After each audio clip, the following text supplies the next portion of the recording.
Offshore yacht registration. Why should you register your yacht under an offshore flag? Well, joining me to discuss is Managing Director of Offshore Premium, Rene Philippe. Welcome back to Duke's Copy, Rene. Hi, Sinead, and thank you for your invitation.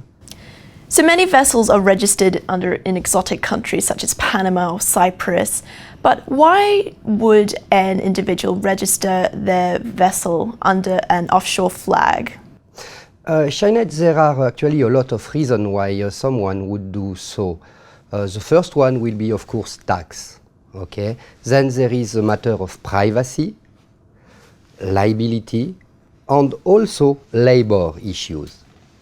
Talking first about tax, the thing is that if you register your yacht under what we call convenience flags, such as BVI, Seychelles, and so on, you will actually reduce the tax burden, cheaper government fees, but also, for example, in case of resale of the yacht, you will not have like commercial tax or VAT to pay. So it's quite a saving. The second reason is privacy.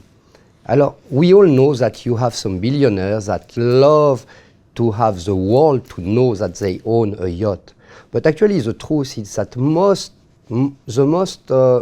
owners of yachts, they don't want others to know that they actually own a yacht.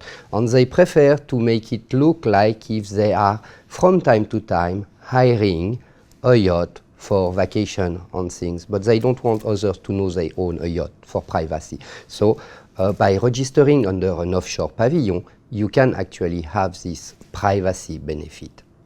But then, one of the main criteria will be labor issues.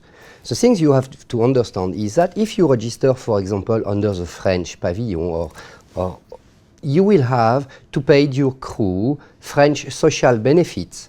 You will have also to follow French labor regulations.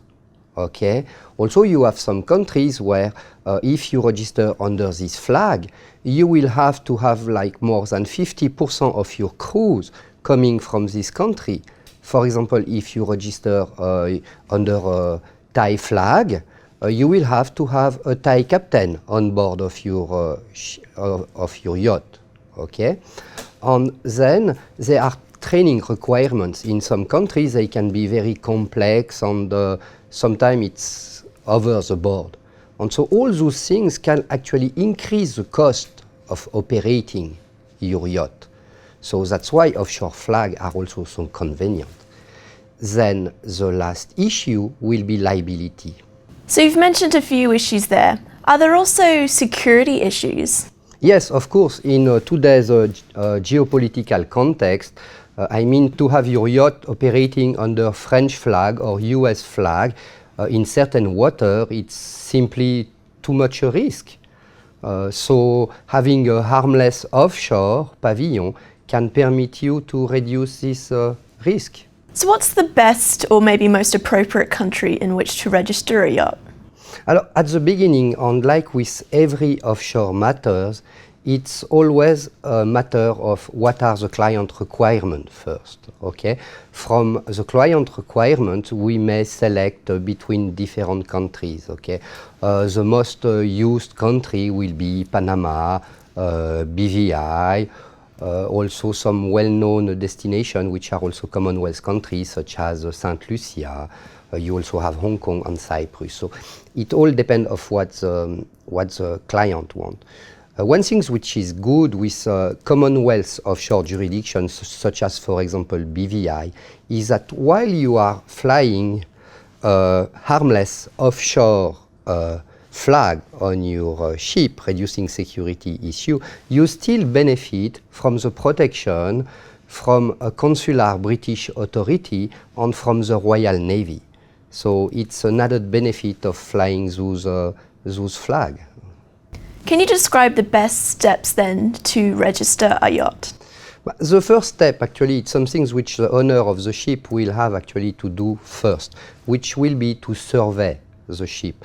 The survey, it's actually the process where all the details of the ship are registered for example, the size, the tonnage, and so on and so on. Okay, so this survey will be the first part of the process. The survey requirement will differ whether it's a yacht which is less than 24 meters long, whether it's a yacht that will be used only for private use, or whether it will be a yacht which will be, for example, chartered or used also for commercial purpose. Okay? The things which you have to be very careful is to use a survey bureau which is actually agreed by the jurisdiction where you want to register your yacht. So basically you have like Bureau Veritas, Lloyd Registry, which are agreed everywhere. You have also the US Bureau, so you have a few of them which are agreed everywhere. Then the second step will be the application by itself. So you will have first to prepare and file the application. Once it's done, you will have actually to reserve the name of the boat. Then you will have to provide all the supporting document. Okay, so the supporting document will be the boat ownership document and the survey report. In terms of ownership document, it will depend whether it's a new vessel, where you just need to provide the builder certificate, or if it's a boat which has already been sold and resold. In this case, you will have to provide all the paper track from the original builder certificate on the different bill of sales. Ship has never been actually. Then it's just a matter of paying the fees, having the actual registration done. Another step will be you will have also to obtain a license for all the radio equipment. Voilà. So it's quite a simple process actually. You say it sounds simple, but surely this process must be quite expensive. Actually, not so much. Considering by comparison to the cost of a yacht, it's nothing. Basically, whether you register in Panama, in BVI, in St. Lucia, the cost will be between $8,500 to $10,000 US. Being said that this includes company registration, opening of the bank account, filing of the application, government fees, follow-up up to completion of the file. So, voilà. After, the things you have to understand, it's once the boat is registered, it's not the end of it, because you will operate the boat, so you will have a crew, you will have insurance to pay on these kind of things.